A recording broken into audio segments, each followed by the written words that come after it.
Gandang araw, magluto-lutuan ulit tayo.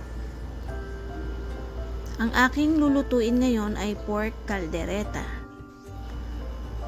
Magpainit tayo ng kawali. At kapag mainit na ang ating kawali, pwede na tayo maglagay ng cooking oil.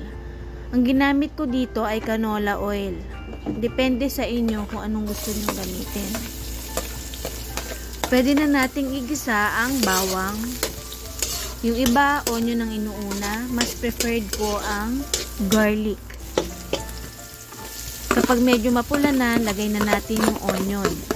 At kapag pareho na silang nagisa, maaari na rin nating idagdag yung fresh tomatoes. Pwede kayong gumamit ng tomato sauce imbis na fresh tomatoes. Ang aking ginamit dito ay fresh tomatoes kasi less acidic and less yung preservatives. Pinipiga ko yung kamatis para kumatas and madurog. Pwede na nating ilagay yung pork.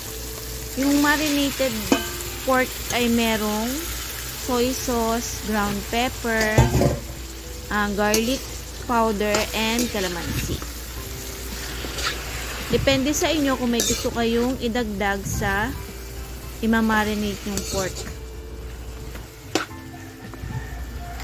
Haluin natin para mag-combine yung mga ingredients. Then takpan natin at palambutin. Maghintay tayo ng mga ilang minuto at silipin natin. Ayan. Kumatas na yung pork. Raan ulit ng ilang minuto. Hanggat meron pa siyang sabaw, hayaan muna natin siyang kumulo para lumambot.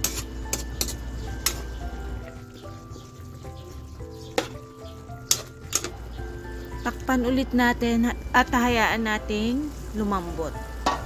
Ayan, medyo natuyo na. Kaya pwede na nating ilagay yung ibang ingredients na hininda natin.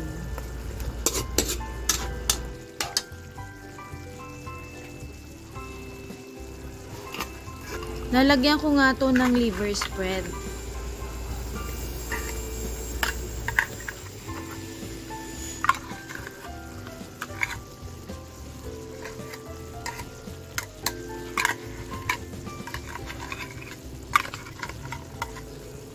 Sarap na pampalasa rin kasi yan sa kaldereta.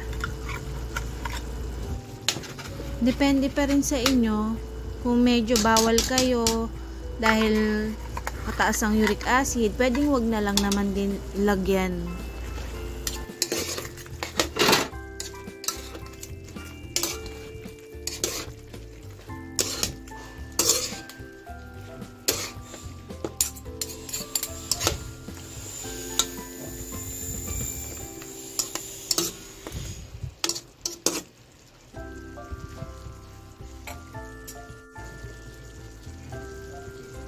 Lagyan ko siya ng patis, pampaalat.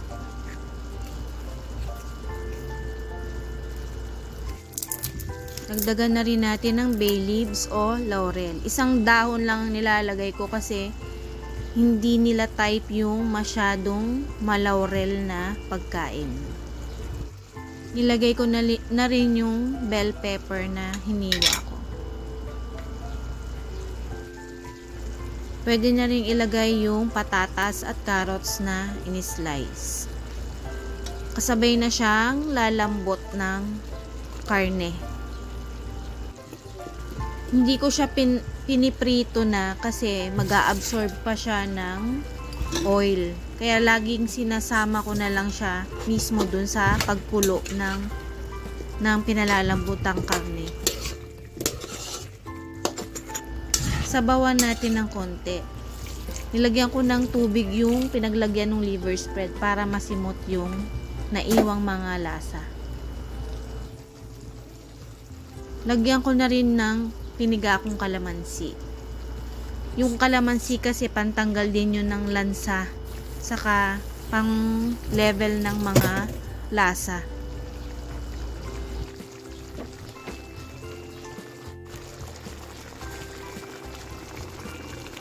Ilagay ko na rin yung peanut butter na tinunaw ko sa tubig.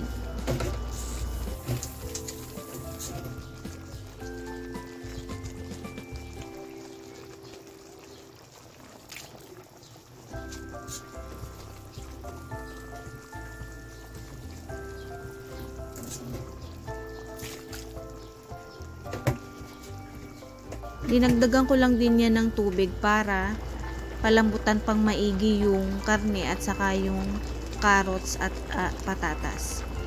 Yung hotdog na yan, optional. Kaya ko lang nilagay kasi tira doon sa baon ng anak ko.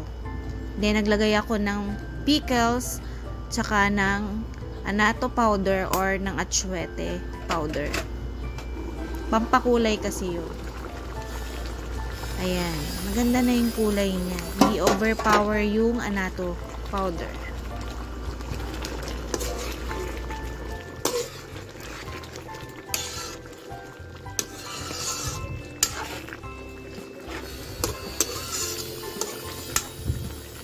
Totoo lang po, hindi naman po ako magaling magluto.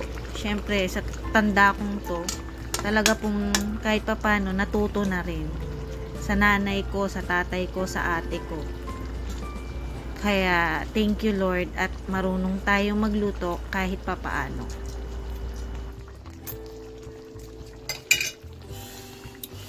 Sarap!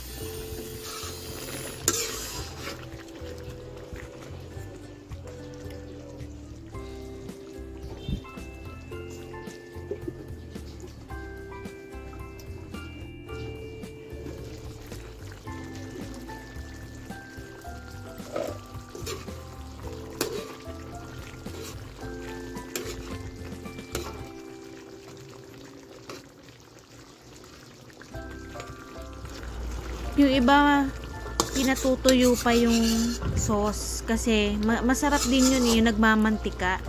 Kaya lang kasi dito talaga sa bahay, gusto nila yung masos. Katulad ko rin, kasi hindi ako nagkakain ng karne.